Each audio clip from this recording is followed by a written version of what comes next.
Bismillahirrahmanirrahim. Assalamualaikum warahmatullahi wabarakatuh. Innal hamdalillah nahmaduhu wa nasta'inuhu wa nastaghfiruh wa na'udzubillahi min syururi anfusina wa min sayyiati a'malina.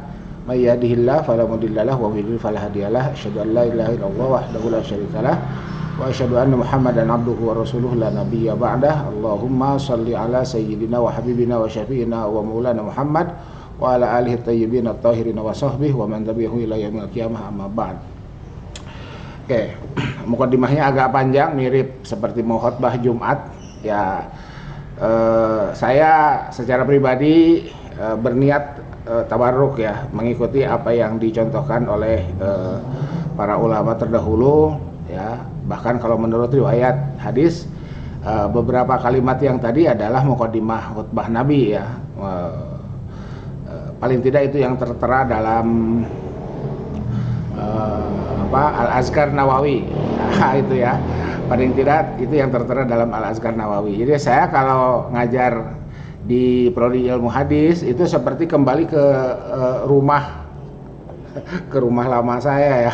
Itu saya sendiri alumni tafsir hadis, masih dari Fakultas Syariah dulu, sebelum tafsir hadis pindah ke Usuluddin, dan apalagi sebelum kemudian tafsir dan hadis dipecah ya seperti sekarang. Baik, saudara, di pertemuan pertama ini kita warming up dulu ya, kita perkenalan dulu. Saya tidak perlu memperkenalkan lebih jauh karena apapun tentang saya ada di Google Scholar ya. Apapun tentang saya ada di Google Scholar. Saudara boleh lacak, masuklah ke Google kalau memang ingin tahu lebih jauh ya. Kecuali kalau ingin tahu secara pribadi ya nanti tunggu COVID selesai ya. Tunggu COVID hilang. Selama COVID masih ada, saya tidak berani intensif bertatap muka luring ya, karena kami penyintas. Nah, itu ya. Jadi keluarga kami penyintas dan sampai sekarang long COVID-nya masih terasa. Jadi meskipun sudah negatif, sudah dinyatakan sembuh, tapi tentu saja yang pernah terpapar itu ya harus betul-betul ekstra sabar, ekstra semangat, meningkatkan imun dan seterusnya. Saya juga selalu berdoa kepada siapapun, termasuk juga pada semua mahasiswa saya, agar ya mudah-mudahan senantiasa dilindungi ya dari pandemi ini, dan mohon urusan percaya tidak percaya itu urusan individu ya. Itu mohon ikuti prokes saja. Karena ada orang yang imunnya kuat, OTG, dia merasa tidak terpapar, padahal sebetulnya dia menjadi pembawa, menjadi karier ya, dan menjadi tempat transit ketika virus itu kemudian sampai di orang-orang yang imunnya rendah ya, terutama yang komorbid itu. Siapa di antara yang komorbid itu ya para orang tua, termasuk orang-orang tua kita itu ya. Jadi mohon difahami itu. Urusan Anda, andai di antara Anda yang sampai sekarang Pak Anton saya nggak percaya itu konspirasi, itu urusan pribadi ya. Gitu. Nah, ketika sudah masuk ke wilayah publik, mohon ya kita menggunakan standar berinteraksi pada wilayah publik ya, ada etika publik yang harus dijaga ya, itu. Jadi kalau misalkan Anda tidak percaya adanya COVID, ya silakanlah gabunglah sama orang-orang yang tidak percaya itu ya. Gitu. Tapi jangan kemudian mendekat orang-orang yang memang mempercayai adanya itu dan bahkan sudah menjadi penyintas hari ini. Baik ya. Nah, kenapa saudara-saudara saya sampaikan ini terlebih dahulu? Karena masalah kita itu di sini ya. Jadi kalau kita menggunakan game teori namanya, ya ada dalam ilmu ekonomi itu ada istilah game teori ya, gitu. Maka ketika perilaku kita, ya siapapun kita di dunia ini ya, tidak hanya di Indonesia, di dunia ini masih seperti sekarang,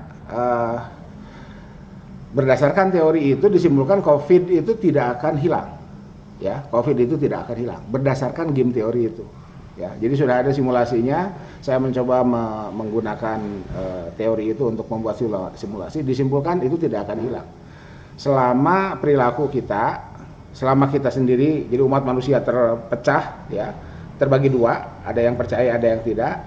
Nah, dengan segala konsekuensi perilaku. Jadi itu ya urusannya dengan segala konsekuensi perilaku. Ketika perilaku kita sesama umat manusia ini berbeda dengan keyakinannya masing-masing, sementara ada konsekuensi yang bagi yang memang pernah terpapar dan hari ini menjadi penyintas, ya itu masa kita mau lebih bagus apa ya? Masa Firaun aja jadi lebih bagus keimanannya?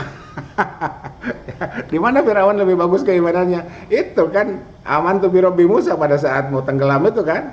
Oh iya benar Musa itu. Lah sekarang apa kita harus terpapar dulu semua baru kita percaya? Itu persoalannya di situ ya. Jadi ya mohon maaf kalau ternyata kiasnya nggak terlalu tepat ya. Tapi ada substansi yang sama-sama bisa kita cermati bersama ya, mulai dari orang-orang terdekat di antara kita. Mungkin saudara-saudara, misalkan di keluarga kecil saudara ada berapa, 5 bersaudara lah gitu ya. Itu si A percaya, si B enggak dan lain sebagainya ya silakanlah berkomunikasi ya, Nah, baik saudara. Oke. Berikutnya saya sudah kirim 3 link YouTube saya ya untuk disimak. Jadi kalau secara teori itu cukup lah ya dari 3 link itu, dari 3 tayangan itu secara teori, dan itu adalah perkuliahan saya di kakak kelas saudara 2-3 tahun yang lalu lah ya, lupa saya itu tahun berapa.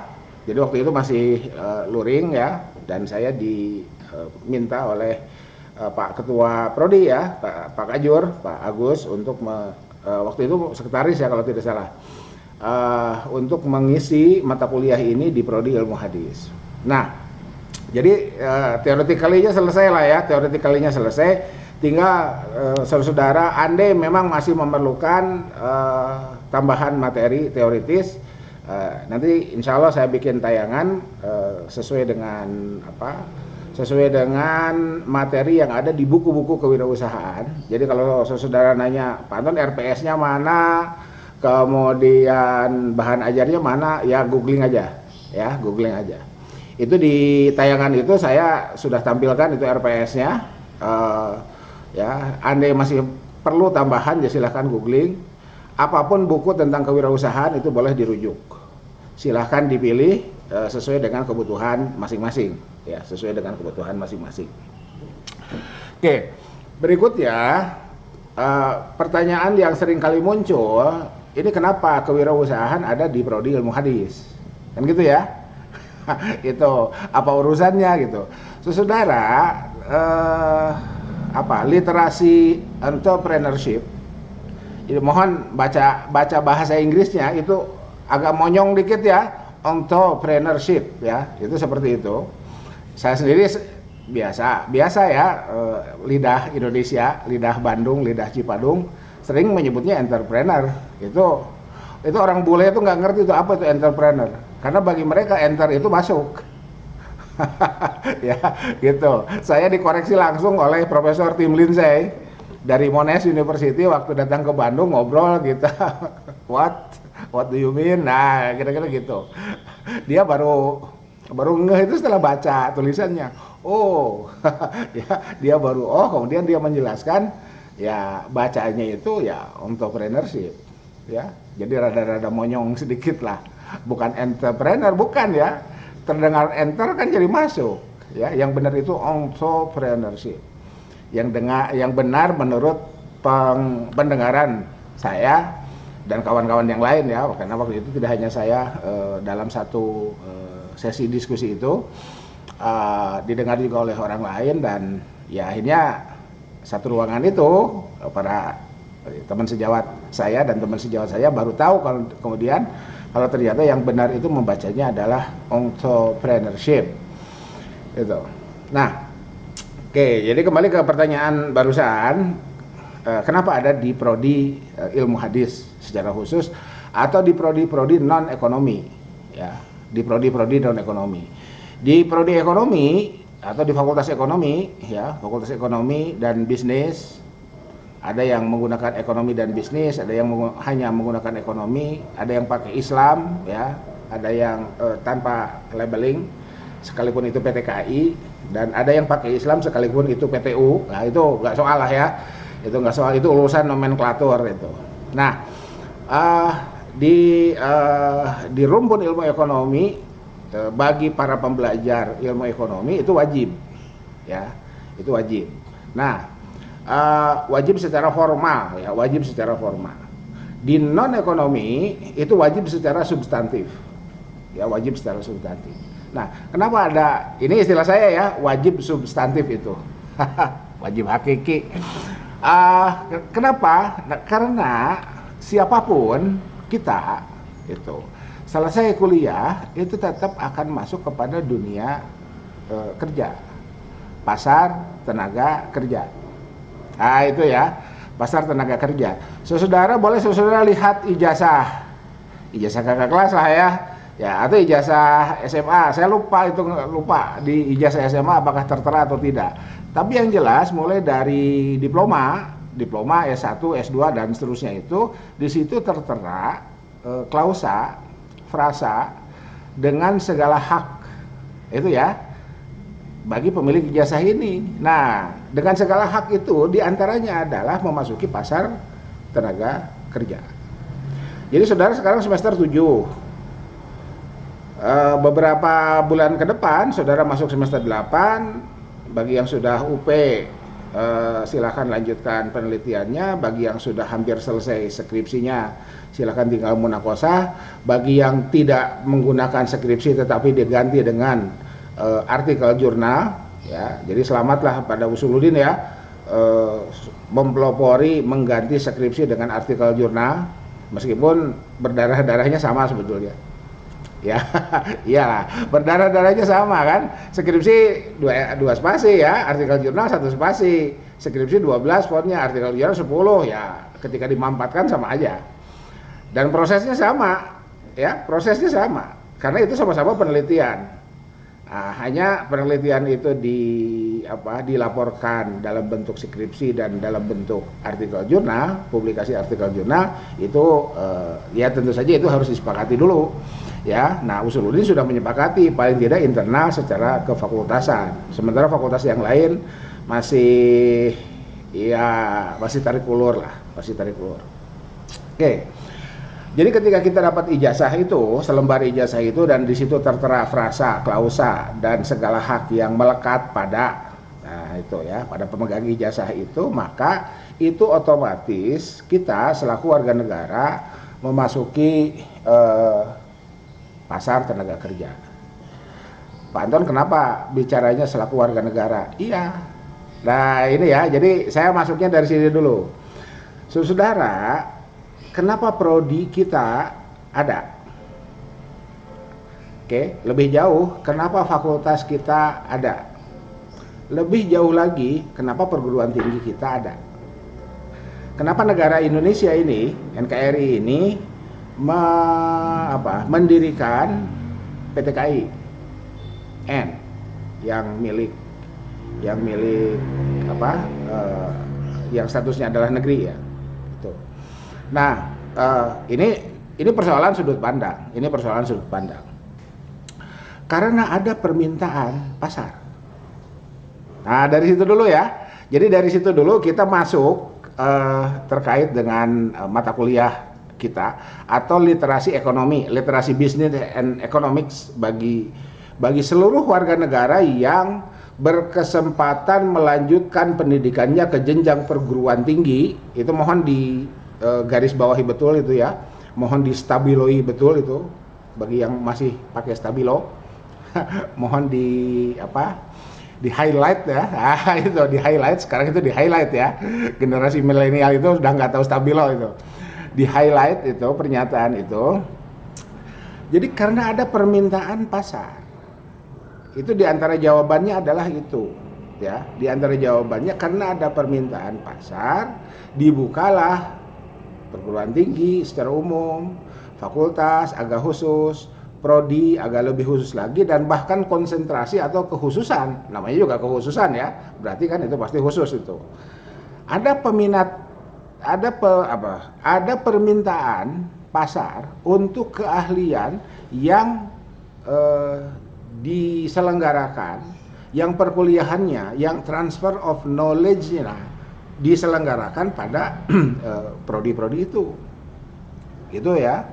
Jadi sejumlah mata kuliah yang saudara-saudara sudah ambil mulai dari semester 1 itu disajikan berdasarkan permintaan pasar. Itu mohon dipahami dulu ya. Ini lagi-lagi nggak boleh salah paham, ini sudut pandang. Ya, sudut pandang. Link and match. Nah, itu ya. Link and match antara penyedia tenaga kerja, siapa? Ya, lembaga perguruan tinggi. Itu ya. Lembaga perguruan tinggi, lembaga pendidikan tinggi. Jadi kalau kita mau lihat kalau kita mau lihat data dari BPS ya, ada istilah angka partisipasi murni. Nah, angka partisipasi murni untuk Indonesia itu baru muncul, saya belum cek yang terakhir 2021 ya. Paling tidak sampai dengan 2019 itu angka yang muncul itu baru sampai SMA. Jadi lulusan perguruan tinggi belum terentry BPS. Gitu. Nah, angka partisipasi murni itu adalah angka yang menunjukkan jumlah warga negara di sebuah negara, tidak hanya Indonesia karena ini berlaku umum ya. Di sebuah negara yang memiliki ijazah SMA, dan karena ijazah SMA itulah dia masuk kepada pasar tenaga kerja itu. Nah, itu. Dan angka partisipasi murni kita itu masih relatif rendah. Nah, dengan kata lain, DO SMA itu masih tinggi. Nah, itu ya. Jadi kalau ada mantuk APM kita masih rendah, berarti mafhumnya mantuk mafhum ya. Nah, bicara mantuk mafhum di ilmu hadis udah nggak usah dijelaskan lagi ya. udah dapat lah ya, udah clear ya. Mafhumnya berarti angka DO drop out SMA itu masih tinggi. Nah, itu ya. Sehingga negara kita itu masih tergolong negara berkembang. Meskipun sudah mulai ada di upper level lah ya. Negara berkembangnya sudah mulai agak naik gitu ya. Gitu, dibanding dengan 10 tahun yang lalu, ya. Nah, untuk APM perguruan tinggi ya harus survei, nggak ada cara lain, harus survei, disurveilah seluruh perguruan tinggi yang ada di Indonesia, datanya sudah ada, di mana di PDPT, Dikti ya, termasuk perguruan tinggi kita, dan termasuk nama kita ya, nama kita kan ada di situ ya, nama kita itu nama mahasiswa dan dosennya. Termasuk kalau dosennya nggak ngajar juga ketahuan. Sekarang itu ya. Jadi sekarang itu semua masuk database. Konsep Internet of Things, konsep big data itu sudah mulai merekam apapun yang bisa direkam ya, terutama terkait dengan kegiatan-kegiatan yang berada di wilayah publik tadi. Mana contohnya ini perkuliahan.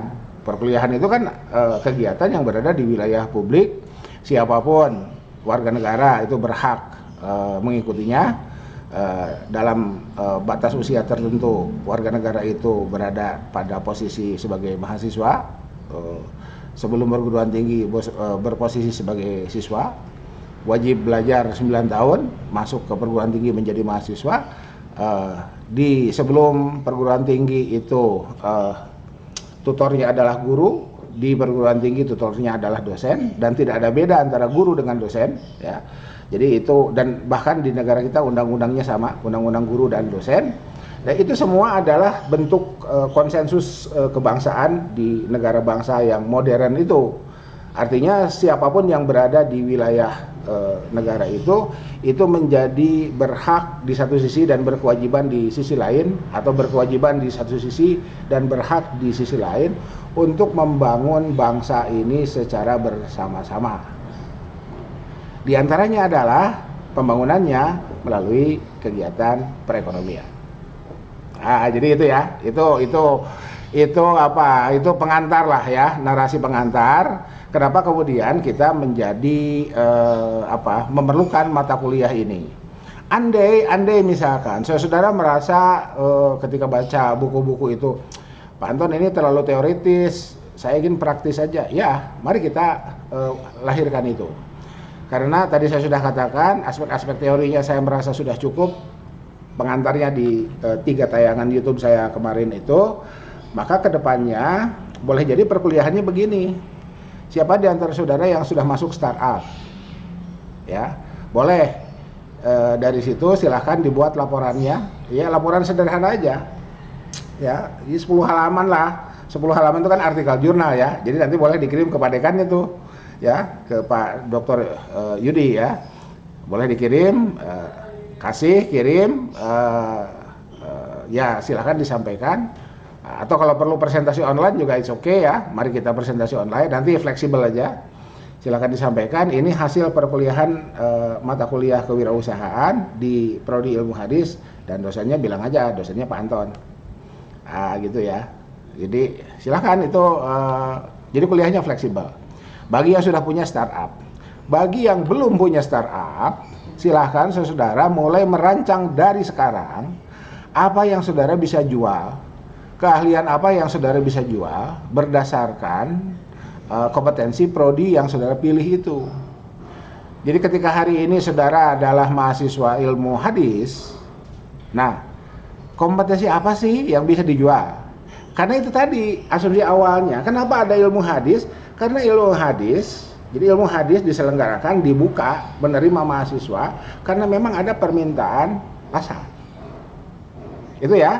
Nah sekarang silakan buktikan bahwa memang betul ada permintaan pasar. Ya, saya tidak akan memberikan komentar terkait dengan skala kegiatannya. Ya, bahkan misalkan skala kegiatannya hanya di keluarga sendiri, ngajar adik, ngajar keponakan, atau ngajar siapapun tetangga gitu ya, itu silakan aja. Andai dari situ saudara bisa membuktikan bahwa memang keahlian saya ini diperlukan oleh masyarakat, ya. Karena saudara, jadi kembali ke pasar tenaga kerja. Saudara itu adalah angkatan kerja, dan angkatan kerja itu individu. Nggak ada tuh form isian lowongan pekerjaan satu kolom diisi oleh 2 orang, gitu nggak ada. Tetap aja kolomnya seorang-seorang. Kalaupun ada, ya itu berarti borongan kan gitu ya. Itu, dan yang isi biasanya pimpinan kelompoknya dulu, baru kemudian anggotanya ngisi. Tapi secara umum angkatan kerja itu adalah individu yang memiliki hak untuk meraih kesempatan karena sebelumnya sudah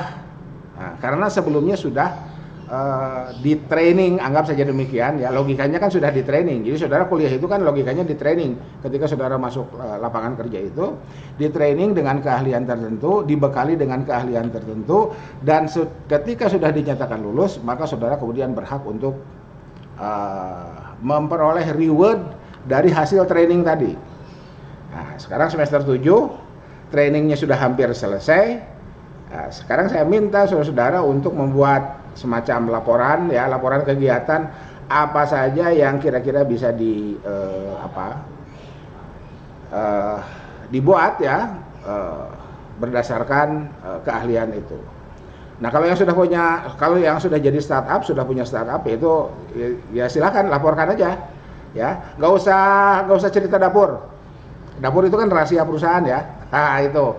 Jadi kalau saudara sekarang sudah punya startup, itu rahasia perusahaannya itu haram diketahui orang. Pak Anton itu kan menyembunyikan ilmu. Nggak, persoalannya bukan apa-apa. Ini kan haki. Jadi saudara, lagi-lagi ini urusan sudut pandang ya, urusan sudut pandang.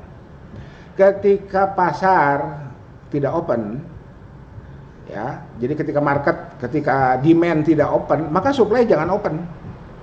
Nah, itu logikanya ya, logika bisnisnya kan begitu. Kalau demand-nya tidak open, supply-nya open, ya itu kan nanti rebutan. Ini ya, ini mohon lagi-lagi mohon jangan salah tangkap dulu. Ini tergantung sudut pandang. Sudut pandang bisnis kan begitu ya. Kakak beradik aja kan nggak boleh buka dapur tuh.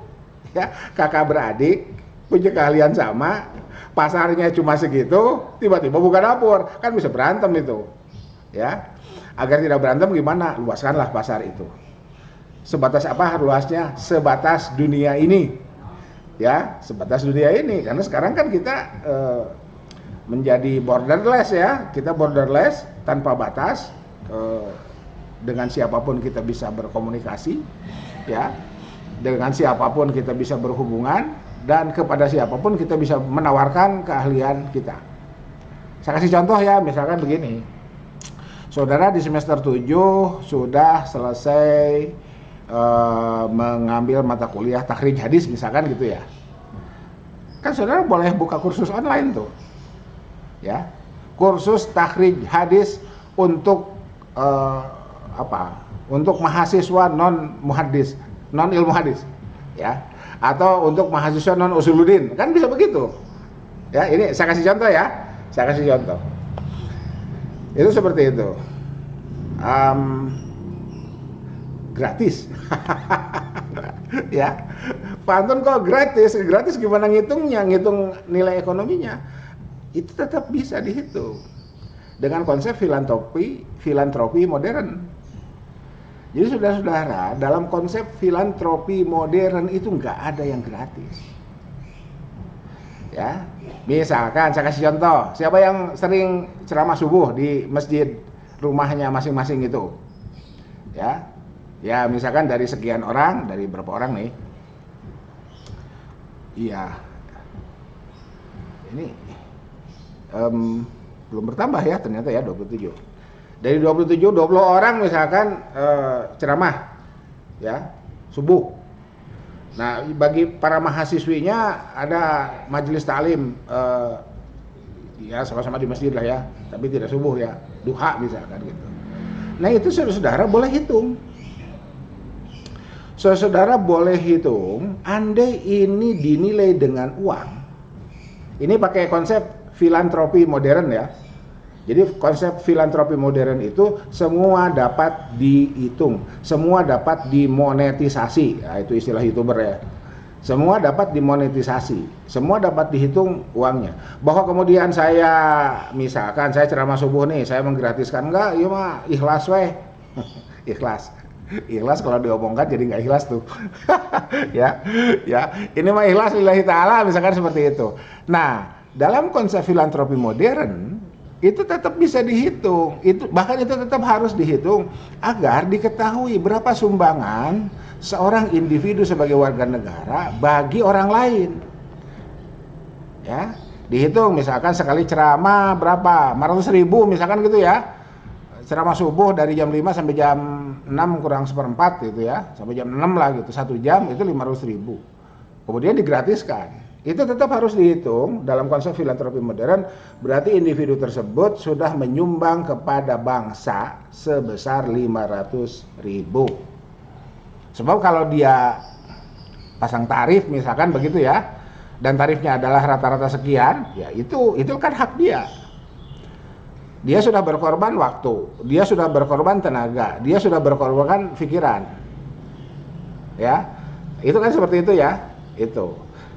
Meskipun yang bersangkutan punya keyakinan in ajriya illa 'alallah. Nah, gitu ya. Kan keyakinan kita begitulah, ya. In ajriya illa 'alallah. Ujrohnya, ajrunnya itu ya sudah kita serahkan pada Tuhan, hitung-hitung nabung untuk fa amma man thaqulat mawazinuhu fa huwa fi 'ishatir radiyah. Itu ya. Fa amma man thaqulat mawazinuhu. Gitu. Untuk memperberat timbangan gitu. Meskipun masuk surga itu bukan karena amal ya, mohon diingat itu. Ya, wala anta ya Rasulullah wala ana. Nah, kan gitu ya. Nabi kan ditanya tuh, ya. Lanjutannya illa ayyataghammadani Allahu bi rahmatih. Ah, itu. Lanjutannya kan gitu. Jadi, kenapa kita berbuat baik? Biar dapat rahmat Allah. Kenapa kita berfilantropi? Biar dapat rahmat Allah. Gitu. Sebentar. Dompet obat ini? Oh ya. Ada. Gitu. Jadi itu ya. Oke, kembali ke yang tadi. Nah, jadi ini di pengantar ini nggak usah panjang-panjang lah ya, nggak usah panjang-panjang. Saya menyampaikan hal-hal seperti berikut ya, seperti berikut. Itu silahkan bagi yang sudah punya startup, silahkan membuat narasi globalnya, startupnya di bidang apa, bagaimana cash flow-nya global aja ya, nggak usah pakai debit kredit segala macam lah ya itu. Nah, kalau saudara membutuhkan debit kredit, misalkan ya Pak Anton ini gimana cash flow buat alumni ilmu hadis ya, saya bisa tunjukkan orangnya ya. Saya bisa tunjukkan orangnya dan bayar. Nah, itu masalahnya ya. Itu. Saya bisa tunjukkan orangnya dan bayar. Kayak kursus saja, kursus akuntansi gitu kan ya. Kayak kursus akuntansi. Atau saudara boleh mencari kawan-kawan dari prodi apa? Iya, kan kita saudara punya kawan tiga prodi ya. Prodi ekonomi syariah, manajemen syariah, manajemen keuangan syariah, manajemen umum ya, manajemen tanpa syariah itu di FEBI itu, dan akuntansi syariah ada itu. Boleh nanti saudara ya berkenalan lah atau cari teman dari mereka, itu ada yang mau tuh. Biasalah ya, sambil bagi yang belum punya gebetan kan bisa nyari gebetan tuh. Kan sudah semester 7. Iyalah ya. Kan sudah semester 7 gitu.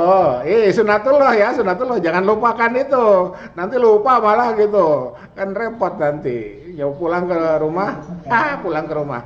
Ya ditanya orang tua kan, mana calonnya gitu kan. Lupa. Karena saking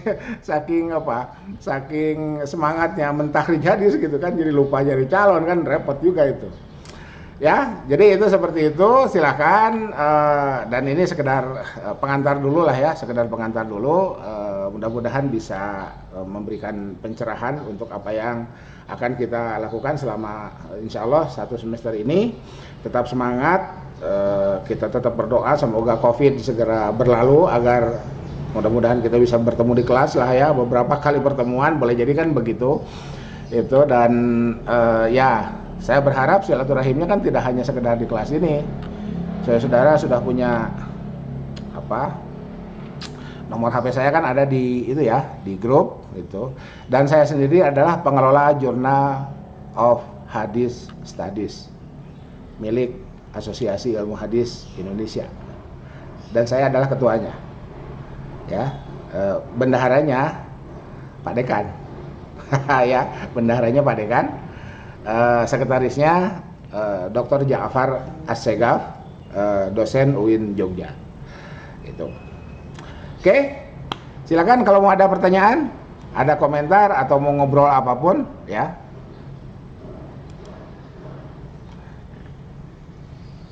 Silakan.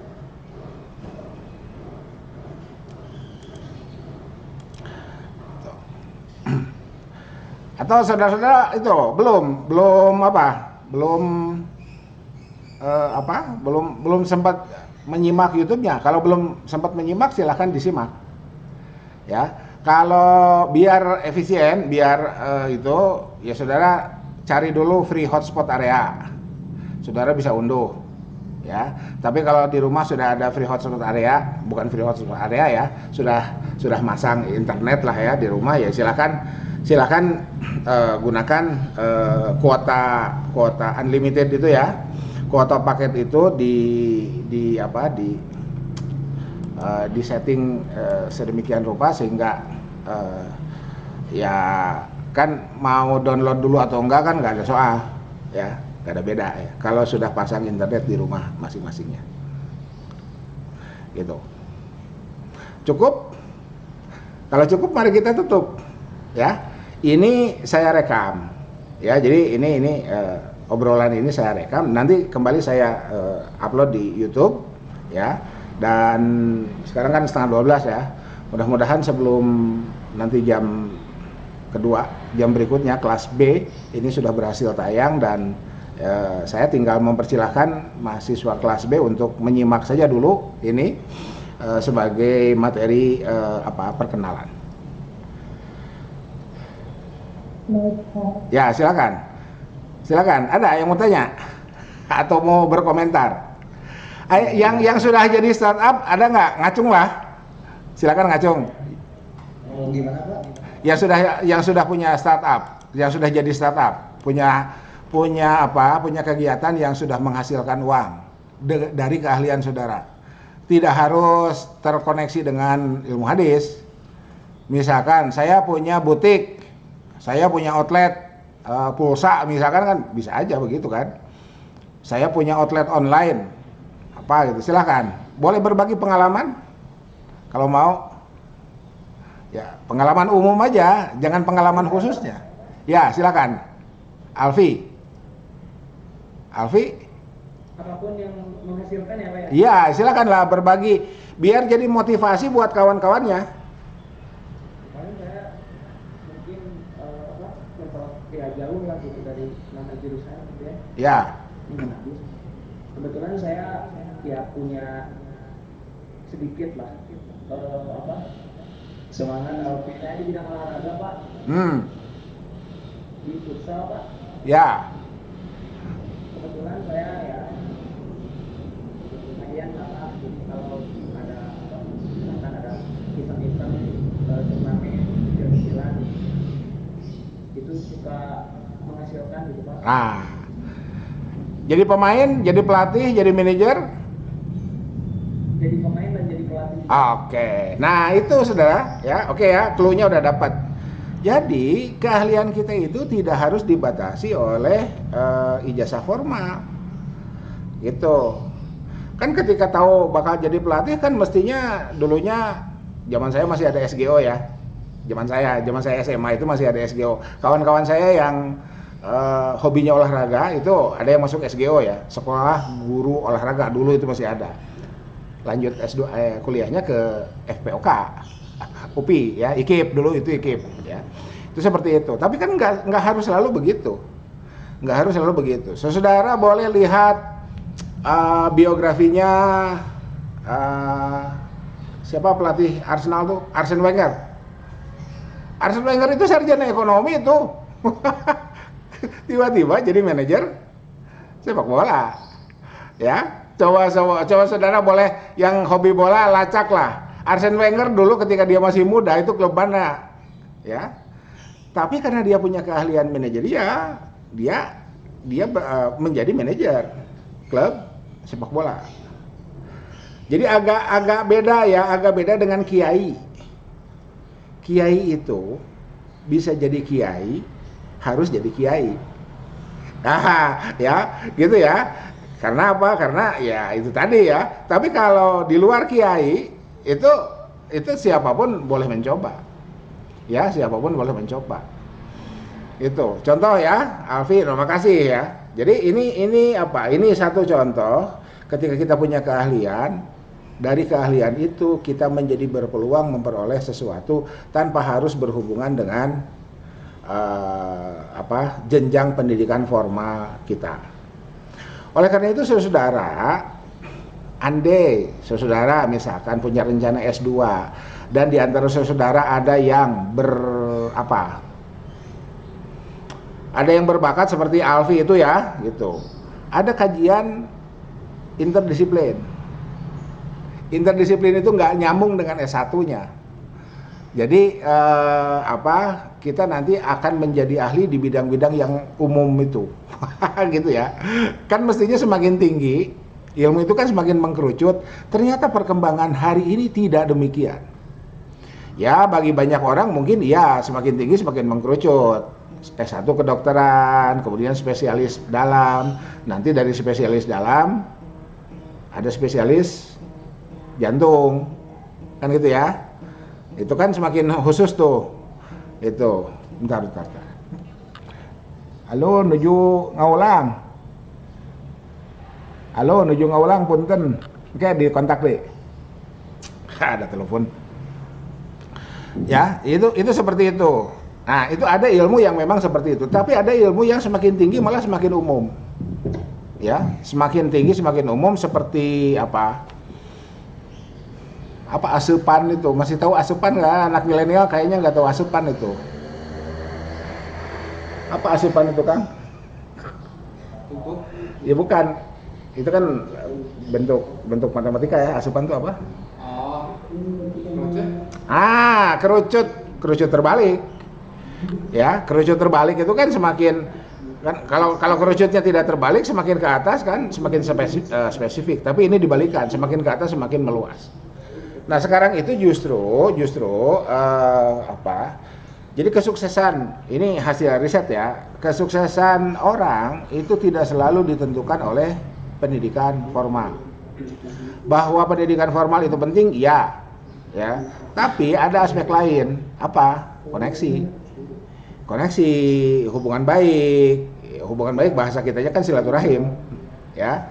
Hubungan baik, kemudian bersosialisasi, ya, dan seterusnya itu. Oke, jadi itu ya, itu contoh. Makasih, Alfi. Yang lain? Baik, Pak. Ya, Muhammad Rifki, silakan. Betul, Muhammad Rifki yang muncul speakernya di saya Muhammad Rifki itu. Ayo sepatu ya. Nah, ini.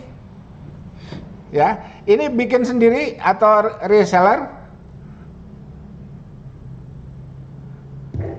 Enggak sih Pak, cuma bukan usaha gitu seperti selalu fotonya doang. Iya, nggak apa-apa. Sementara fotonya dulu. Siapa tahu nanti ada yang nanya kan gitu. Itu dijual enggak? Kan bisa begitu. Saudara, saya mau cerita zaman saya dulu ya, zaman saya kuliah. Saya waktu kuliah, waktu segede saudara itu, saya jualan di kampus itu. Ya nggak cuma di kampus ya, kemana-mana lah ya. Jadi saya itu bawa ransel ke kampus itu. Bawa ransel isinya sepatu, baju, daleman, kaos kaki, kan gitu ya, sendal, macam-macam lah yang kira-kira bisa itu. Dan dari situ lumayan pengalaman ada, termasuk pengalaman menahan malu. Nah, kan urusannya orang timur itu kan malu itu. Ya, jualan itu kan malu. Nggak usah malu sekarang kan, apalagi sekarang udah pakai aplikasi ya. Udah keren itu. Sekarang itu yang jualan itu yang keren itu. Jadi orang yang masih hidup dengan orang tua tapi sudah menghasilkan menghasilkan sesuatu untuk dirinya sendiri karena keahliannya, itu jauh lebih keren. Ya, itu jauh lebih keren. Ini mindset. Saya di fakultas lain ya, saya sempat mengajar kewirausahaan juga ya. Asalnya pertanyaan awal saya begini, andai saudara terserap oleh lapangan kerja dengan gaji yang memadai lah ya, apa yang akan saudara lakukan? Rata-rata menjawab mengambil peluang itu, jadi pekerja. Oke, saya bilang, saya kunci ya, saya bilang gitu. Saya kunci pernyataan siap mengambil peluang itu. Ya, mayoritas mengatakan iya. Jadi siap menjadi pekerja? Iya. Tapi iyanya pada saat saya mengucapkan, mengartikulasikan siap jadi pekerja, nah iyanya itu agak ada yang masih iya, ada yang sudah mulai mikir nih. Ini Pak Anton mau nanya apa lagi berikutnya. Nah, pertanyaan berikutnya saya bilang, andai ada pilihan, apakah kan kalau jadi pekerja tiap bulan dapat gaji ya? Apakah Anda akan pilih menerima gaji tiap bulan? Atau yang Anda akan pilih adalah menjadi pemberi gaji tiap bulan? Nah, itu mulai pecah tuh. Iya juga ya Pak Anton, kayaknya lebih keren pemberi gaji. Nah, itu dia. Gitu ya, itu dia gitu. Jadi kalau lebih keren pemberi gaji, ya berarti mata kuliah ini saya bilang begitu. Silakan mata kuliah ini diaplikasikan. Jadi mata kuliah wirausaha itu kan nggak usah banyak ceramah itu. Ya, pertama penceramahnya capek, kedua yang dengerin juga boleh jadi membosankan itu ya. Gitu. Ini yang ngomong tuh kemana aja sih gitu kan? Kan bisa jadi begitu. Jadi mulailah sekarang, bismillah. Belum kepikiran Pak, itu tadi, karena kita belum terbiasa melihat peluang. Karena kita belum terbiasa melihat peluang ya. Kita lihat fenomena, suami istri bekerja. Itu fenomena tuh. suaminya bekerja, istrinya bekerja, anak dititip di tetangga, anak dititip di saudara, kan bisa begitu. Sekarang ada yang mengcapture peluang itu, membuka jasa penitipan balita. Ada, dan ini menjadi tren di kota-kota besar. Dan itu menjanjikan itu. Ya, itu menjanjikan. Nah, gitu ya. Berikutnya laundry. Laundry kan nggak kepikiran ya, boleh jadi nggak kepikiran. Laundry sekarang sebelum COVID ya, kalau setelah COVID kan ya orang jadi laundry di rumah masing-masing ya, gitu. Sebelum COVID laundry itu luar biasa itu, ya. Yang dulu seangkatan saya ada yang sekarang udah punya karyawan sekian, ya. Dia bisa beli mobil, dia bisa kirim ke orang tuanya, kan itu seperti itu, ya. Ada tuh beberapa kawan saya lah, agak lebih muda dikit ya, di bawah saya sekitar 5 tahunan gitu. Kebetulan orang tuanya masih ada, dia sendiri udah bisa gaji karyawan, ya, hanya dari laundry, ya. Jadi cerita dia itu, bulan pertama nggak ada yang kirim pakaian kotor, itu nggak ada, ya. Dan ide itu tiba-tiba muncul. Ini saya kasih tahu ya. Ini saya nggak tahu ini dapur atau bukan ya. Ide itu tiba-tiba muncul apa? Dia ngelondri pakaiannya sendiri. Satu rumah tuh ngelondri, kemudian dijemur kan? Ada tempat penjemuran, dan sengaja tempat jemurannya itu dilihat oleh publik. Gitu. Nggak lama kemudian berdatanganlah orang yang laundry. Nah itu kan makanya dalam marketing ada istilah visual marketing. Ya, kenapa orang nggak pada datang? Ya kalau cuma sekedar baca plang itu kan orang mungkin malas. Tapi kalau lihat tiba-tiba ada satu bangunan yang asalnya nggak ada jemuran, tiba-tiba jadi ada jemuran, orang mulai tertarik tuh. Ini ada apa nih? Oh ternyata ini laundry ya. Nah itu. Ini cerita itu ya. Jadi cerita itu kan. Di samping cerita tadi Alfi ya. Di samping salah satu cerita tadi Alfi dengan keahlian Oke, ya nggak apa-apa. Urusan sinyal nyantai aja ya, itu ada di chat.